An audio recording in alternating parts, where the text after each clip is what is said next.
मैया से पूछ लिया, मैया बात क्या है?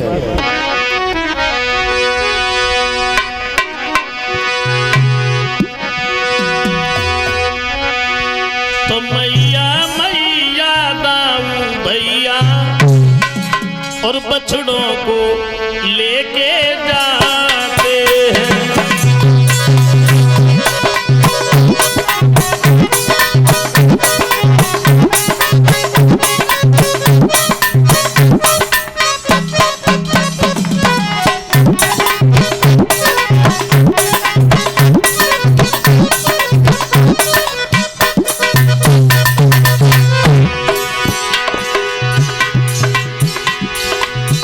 एक बात कही है,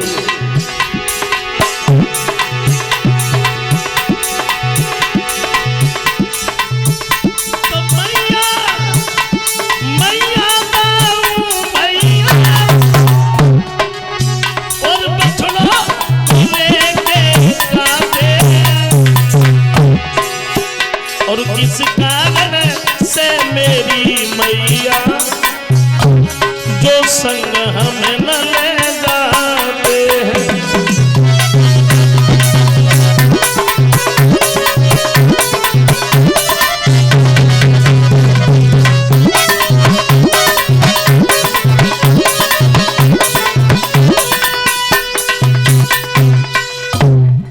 जवाब दिया है बलराम भैया जितने भी ग्वाला है।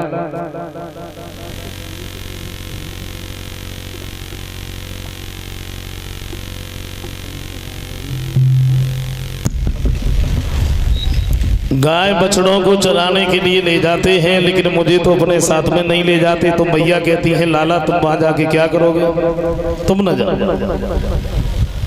कन्हैया जब अपनी जिद पर अड़ गए तो मैया कहती है लाला अगर नहीं मार रही तो जाओ, लेकिन एक बात का ध्यान रखना, यमुना के किनारे जो कालीदह है तुम इस कालीदह पर कभी भूल के भी नहीं जाना। कालिया नाग रहता है, बड़ा विषैला सर्प है। श्याम सुंदर सब ग्वालों को साथ में लेकर के गाय बछड़ों को चलाने के लिए ले जाते हैं। कन्हैया इधर अपनी बाल लीलाओं में लगे हैं, उधर कंस को चैन नहीं है, सोच रहा है अब क्या करें उन दोनों का कैसे बद हो। तो एक बार कंस के पास में बाबा नारद का आना हुआ। नारद को जैसे ही देखा है बड़े सुंदर से आसन पर बिठा लिया, आइए महाराज। वैसे नारद बैठ गए, लेकिन एक बात कही कंस, क्या बात है भाई, पहले जब हम आते थे तब तुम्हारा चेहरा बड़ा खिला सा रहता था, इतने कमजोर भी नहीं थे। अब मैं देखता हूं दिन प्रतिदिन कमजोर होते चले जाते हो, बात क्या है? कंस कहता है बाबा नारद हम तुम्हें क्या बताएं, तुम्हें तो बताने की जरूरत है ही नहीं, क्योंकि सारी बात तुम्हें मालूम है। मेरा काल जो गोकुल में पैदा हो गया, और अब तो हमने ये भी सुना है कि उन्होंने उस गोकुल को छोड़ दिया, वृंदावन में बड़े सुंदर सुंदर महल बना के रहने लगे। तो नारद कहते हैं हमें तो ऐसा लगता है किसी ने मेहनत मजदूरी करके महलों को बना लिया तो तुम्हें जलन है। नहीं, फिर क्या बात है? बोले हमने अनेकों योद्धाओं को भेजा, लेकिन लौट के किसी ने ये नहीं बताया वो दोनों है कैसे। मैं क्या करूं, मेरी समझ में नहीं आ रहा। वैसे नारद कहते हैं देखो तुम तो बिना मतलब में परेशान हो रहे हो, तुम्हें कुछ भी नहीं करना पड़ेगा, दोनों मारे जाएंगे। सो कैसे? बोले यमुना के किनारे जो कालीदह है, कालीदह पर कमल के पुष्प हैं, नंद बाबा के लिए खत लिखो, तुम उन पुष्पों को मंगवाओ। दोनों अगर गए तो लौट के नहीं आए। कंस कहता बाबा नारद आप भी कैसी बातें कर रहे हो, भाई पुष्पों से कोई मारा गया तो भाई मारे जाएंगे। तो इससे नारद कहते हैं इस बात को क्यों भूल रहे हो, कालीदह पर कालिया नाग भी रहता है, बड़ा विषैला सर्प है। दोनों अगर गए लौट के नहीं आए, अगर तुम्हारे पास में पुष्प न भेजें तो खत में ये लिख दो कि हम सबको पकड़ करके जेल में डाल देंगे, और जो तुम्हारे आ जाए तो तुम मार देना। कंस बड़ा खुश हुआ, बहुत ही खुश हुआ। और एक बात कही बाबा नारद, सच बात तो ये है तुम्हारे जैसे अगर दो चार महात्मा और हो जाए ना तो सबका कितनी जल्दी उद्धार हो जाए। नारद मुस्कुराते हुए कहते हैं कंस सबकी बातें छोड़ो, मैं तो सुबह शाम रात और दिन भगवान से यही प्रार्थना करता रहता हूं कि तुम्हारा कितनी जल्दी उद्धार हो, लेकिन क्या करें बड़ी देरी हो रही है। समझाया। ऋषि नारद तो वहां से चले गए। इधर कंस ने पत्र लिखा, वृंदावन के बसने वाले बाबा नंद, हमें कुछ कमल के पुष्पों की आवश्यकता है, उन्हें हमारे पास में भेजो। और अगर तुमने ऐसा नहीं किया तो तुम्हें नहीं बल्कि तुम्हारे सारे परिवार को पकड़ करके जेल में डाल दिया जाएगा। वो खत नंद बाबा के पास में भेज दिया। नंद बाबा को जब वो पत्र मिला, पत्र को खोल करके पढ़ा, यशोदा को सारी बात बताई तो मैया तो बैठ के रोने लगे। बोला काली दह पर कौन जाएगा, कालिया नाग रहता। और इसी बात को लेकर के घर में भोजन नहीं बना। श्याम सुंदर जब आए हैं, क्या देखा है कि मैया बैठी बैठी रो रही है। कन्हैया ने पूछ लिया, माँ बात क्या है? ये तुम्हारी आंखों में आंसू कैसे? तुम हमें बताओ, तुम्हें नहीं मालूम दोनों भाइयों में कितनी बड़ी शक्ति है, कितनी बड़ी ताकत है।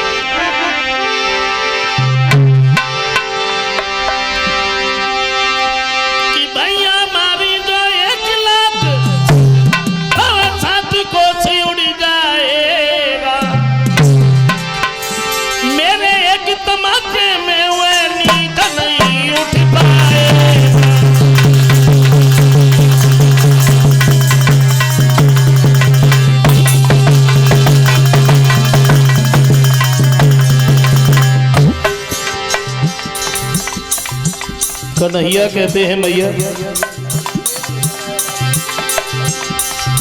तुम हमें बताओ बात क्या है?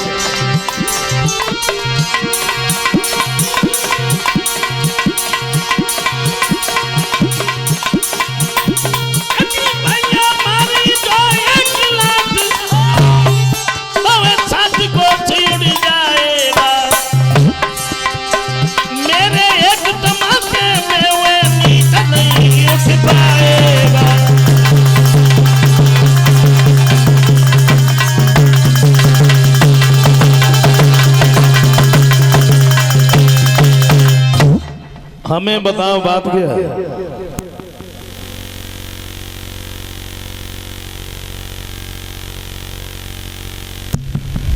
तुम्हारी आंखों में आंसू कैसे?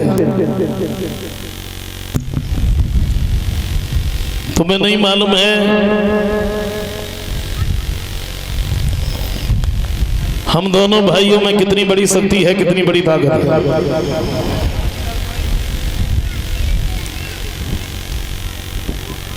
मैया कहती है लाला हम तुम्हें क्या बताएं, कंस ने हमारे पास में पत्र भेजा और उसने काली जैसे कमल के पुष्प मंगवाए।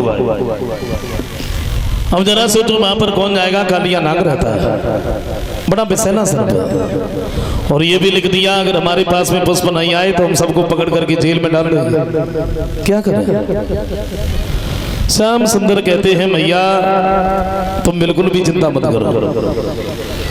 कंस अगर मथुरा का राजा है तो हम भी वृंदावन के राजा, और जो होगा सो देखा जाएगा। पहले तुम भोजन बनाओ।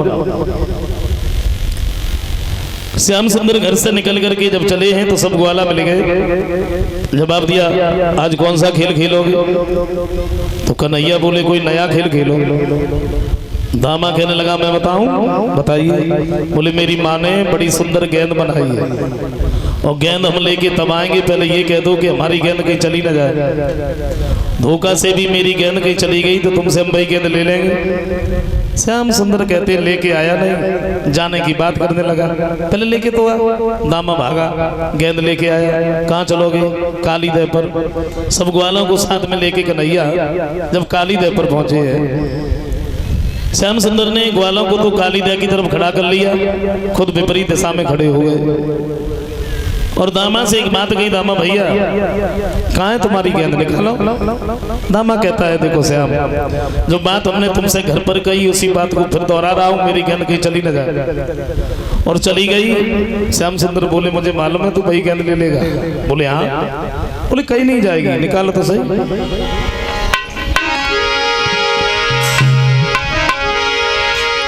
कन्हैया कहते नामा और जीती माटी ठाने लाला बात का छुमान ले।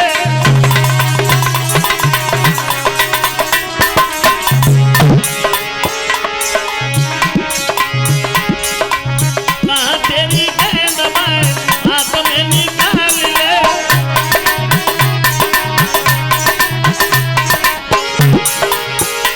ही नहीं।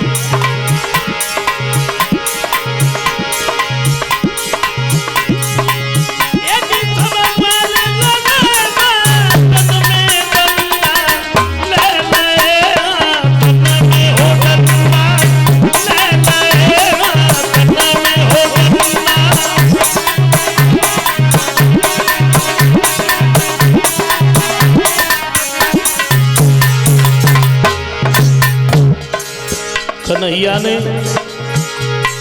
जैसे ही गेंद अपने हाथों में पकड़ी है और श्याम सुंदर ने जब गेंद फेंकी, दामा से एक बात की, बोले दामा भैया किधर देख रहा है, गेंद आ रही है?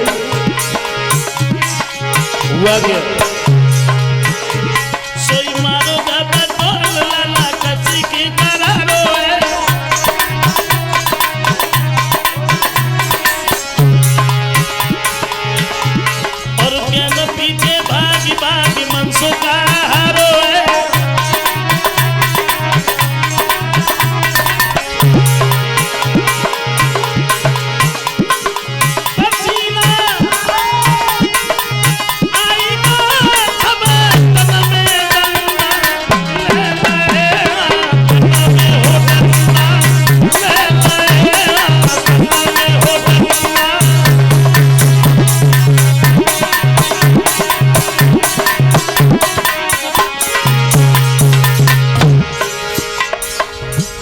श्याम सुंदर ने जैसे ही गेंद फेंकी, लेकिन गेंद इतनी तेजी से फेंकी वो गेंद ग्वालों के पकड़ने में नहीं आई।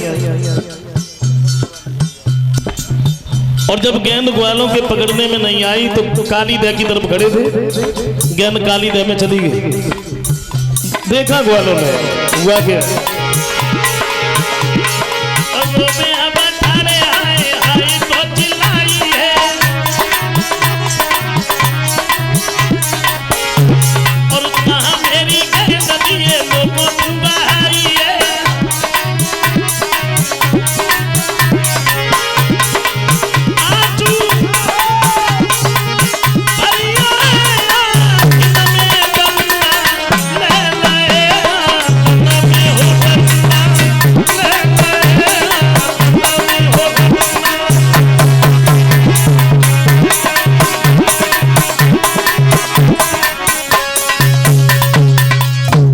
ग्वालों की गेंद जब पकड़ने में नहीं आई,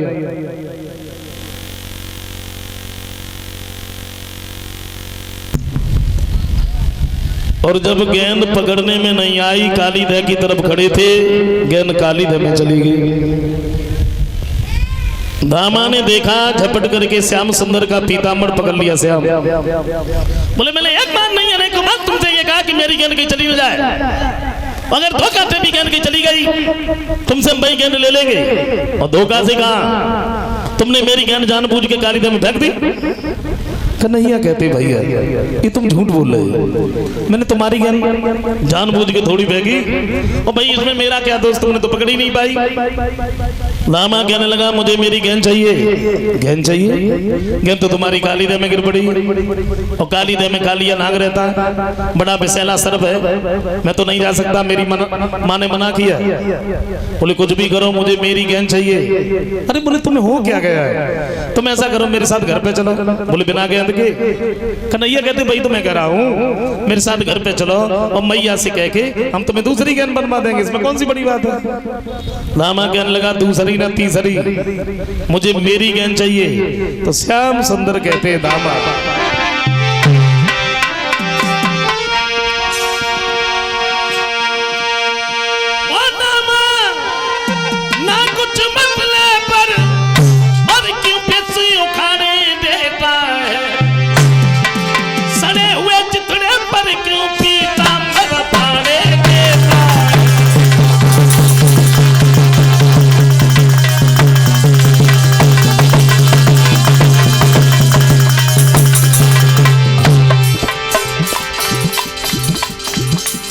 श्याम सुंदर कहते हैं दामा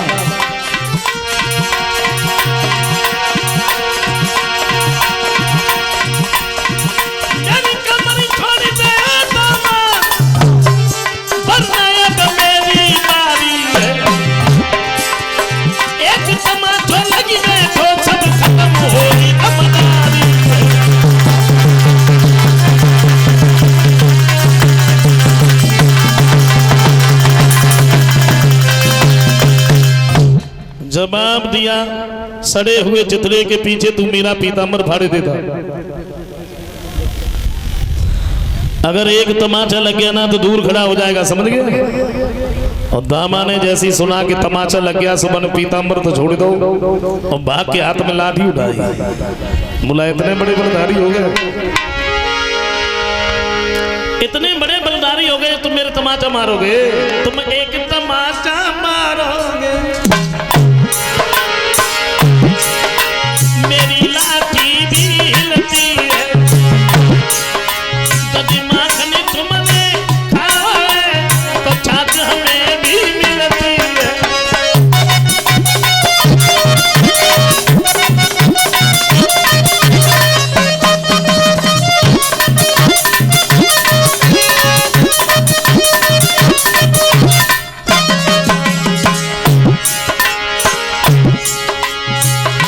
जवाब दिया,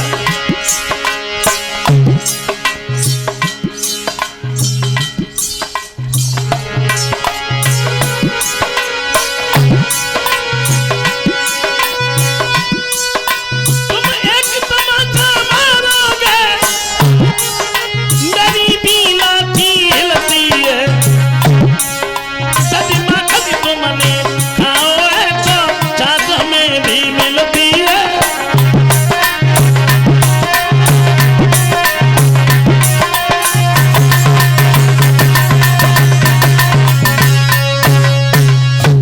एक बात कही है तुमने, अगर मेरे तमाचा मारा तो मेरे हाथ में लाठी है, और तुम इतने बड़े बलधारी कब से हो गए जो तुम मेरे तमाचा मारोगे। कंस ने जो कमल के पुष्प मंगवाए, इस बात को लेकर के तुम्हारे घर पर अभी तक तो भोजन नहीं बना, तुम मेरे तमाचा मारोगे। ये भूल तुम्हारे आगे है, तुम भी पूरे बलधारी हो, और ले आओ इन्हें तोड़ करके, तब हम समझे कि बनवारी हो, वैसे ही तमाचा मारोगे। श्याम सुंदर कहते हैं, दामा तू हमें उस कंस की धौंस क्या देता है। एक दिन आएगा जो तेरे सामने उसका भी चूरन बना देंगे, अभी तेरी गेंद पाताल लोक में क्यों न हो, मैं उसे खोज करके ला रहा हूं। कन्हैया ऊपर वृक्ष पर चढ़ गए, काली दह में छलांग लगा दी। ग्वालों ने देखा तो दामा को गालियां देने लगे, दामा ये तूने क्या कर दिया, तूने तो श्याम सुंदर को काली दह में डुबो दिया। सब ग्वाला रोते हुए वहां से भागे, मैया के पास में पहुंचे हैं, सारी बात बताई है मैया। कन्हैया तो काली दह में कूद पड़े, वृंदावन का हाल बेहाल हो गया, रोते हुए वहां से भागे।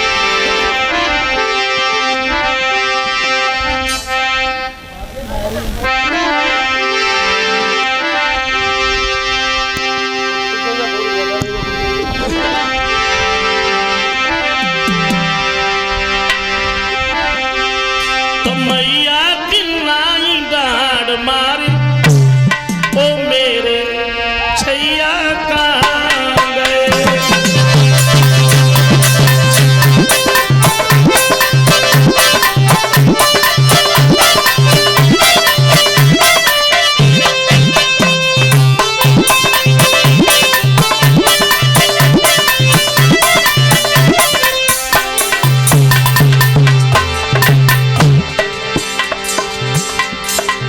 वृंदावन का हाल बेहाल हो गया।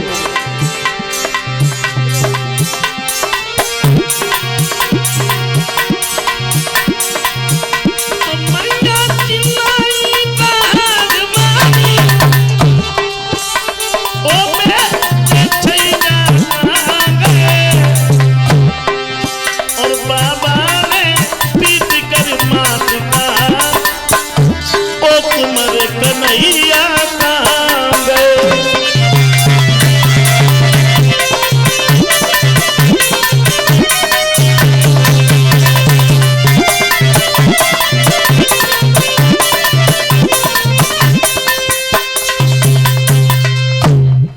सब रोते हुए वहां से भागे।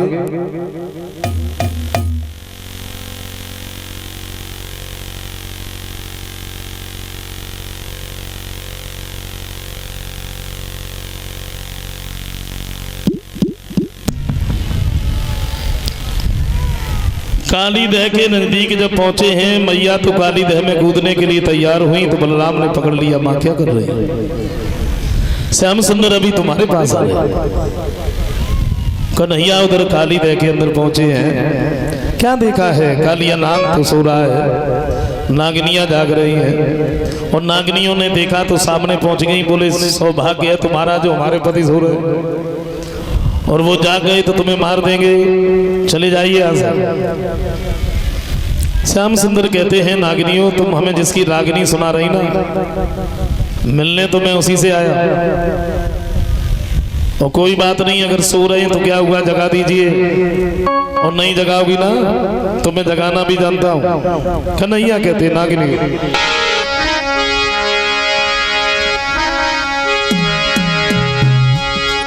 तो दे जगाए कनिके अपने पति को, और कुछ बात उसी से करना है।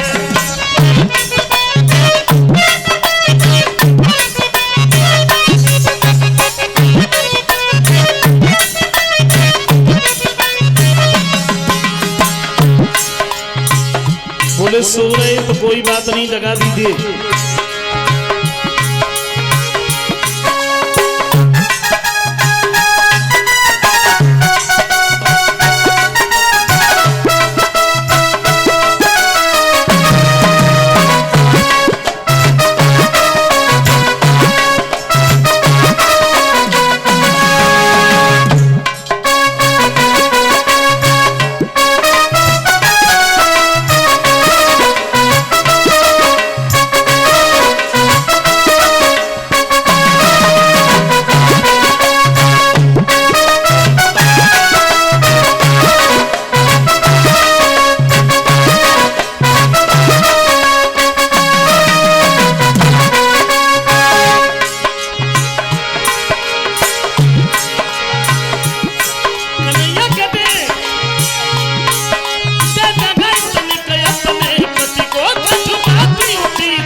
जब मरने कोई आया हूं तो फिर मरने से क्या डरना है।